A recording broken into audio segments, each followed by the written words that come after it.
I know most of the Indian businesses are service centric, but I'll just, to make it from a tax perspective, very simple. Let's look at what's happening on the regulatory side. It's not just the countries.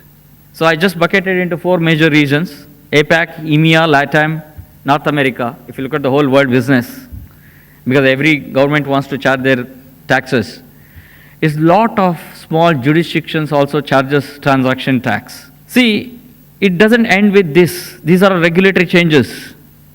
And it makes it even more complex for corporations when the new products we decide to sell, new services we introduce, new bundles starts coming up, and there are a lot of tax angles to it, like exemptions, standard rate, reductions, and it makes it even more complex when we have to consistently ensure these changes in multiple business units, systems, processes, and educate the people. Look at the complexity. What kind of complex environment we are living in around the world. So, this is all about how do we enforce the right tax treatment on different transactions happens in the supply chain. It doesn't matter, sometimes it's even more complex in service industry. So now let's look at what does it mean from a compliance perspective. So there are 5, I just give a very simple example in this case. It's 5 different countries involved. There are a number of various returns we need to comply with: indirect tax, corporate tax, maybe local entities, statutory reporting. There are a number of returns. So what does it mean for the tax department? So the impact looks very simple. I said it has 30 countries operations, 200 entities. It means to tax department is, in a year, they need to meet 31,300 tax obligations. And we expect, with a very thin team, though business becomes double and triple, them to be 100% compliant. Because I keep talking to some of the CFOs, they say what is number one thing we want to make sure is there are no surprises to be compliant on the compliance side. It becomes extremely challenging. Okay, now we need to define, control, enforce the compliance. Obviously, thought arises in every CFO's desk. So where do we get there? Obviously, there are a number of priorities. It's good that country is transforming. I see now most of the companies, if you look at my 15 years back experience, and nowadays if I go to speak to CFOs, most of the CFOs on a more strategic initiatives, they would be spending time. Though the tax is one important element, but it's difficult to devote enough time on the space. So now eventually that will lead to looking at, can ERPs do something?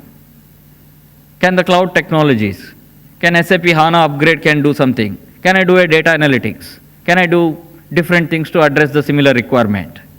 But the reality is, tax touches across all the functions across the organization. It's just not ends with some post-mortem in the back office. So it happens, transactions happens pretty much, tax influences pretty much all part of the operations. So that's where we at India, not only India, globally, we see a major change because of, one is the increased complexity, second is a major digitization among the revenue authorities. If you look at in India itself, you must have heard, Ministry of Finance Project Insight, where they're trying to aggregate all the data from direct tax, indirect tax, from Ministry of Corporate Affairs, ROC data, trying to do a profiling with the peers, create an assessee's profile, and trying to select the assessees, build the risk profiles, etc., etc. Same every government is looking at now. How do we really maximize that there is no leakage of revenues? So, and it's common, and mainly BEPS is driving a lot of new thinking. So essentially now, there is a huge trend, and India is a special party, towards automating the entire tax processes. So essentially what does it mean is, people are trying to bolt on to ERPs, manage the entire workflows irrespective of whichever the geographies you operate, be it within only domestic operations, be it even international multiple country, irrespective of language restrictions. So people are trying to automate the workflows, people are trying to build the bolt onto ERPs, and people are focusing on automating the tax last mile function so that the niche last mile tax has a consistent treatment what is internal tax experts deserves it. So what does it mean to this country? I feel this is a very big trend in India now, because I mostly work with being part of the Thomson Reuters tax transformation team. I feel there are two major things which is going to make a lot of change in India. I work with a lot of outbound companies, like tech companies, like maybe some of the top IT companies or some of the top pharma companies.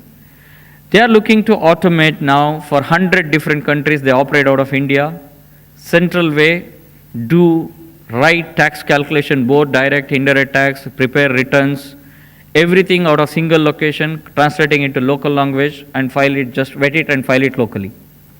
Second, it's bringing, I've been told that a lot of the foreign subsidiary CFOs are also in this conference. It's actually creating a new opportunity for a lot of those Indian foreign subsidiary entities to create a tax shared service center for whole global requirement. So we have been partnering with some of the CFOs to consolidate the whole world tax requirements and put the technology and automate, and India is slowly turning to be a global tax shared service center for the foreign headquartered companies, and as well as it is facilitating a lot of the Indian headquartered companies to automate sitting in India for all other part of the world, to make the technology fully utilized and be compliant through the technology. All I just wanted to bring it to is the world is changing very fast. I see the next 2 years is going to be very interesting year for us. There are a lot of companies have already come and set up their global tax shared service center in India.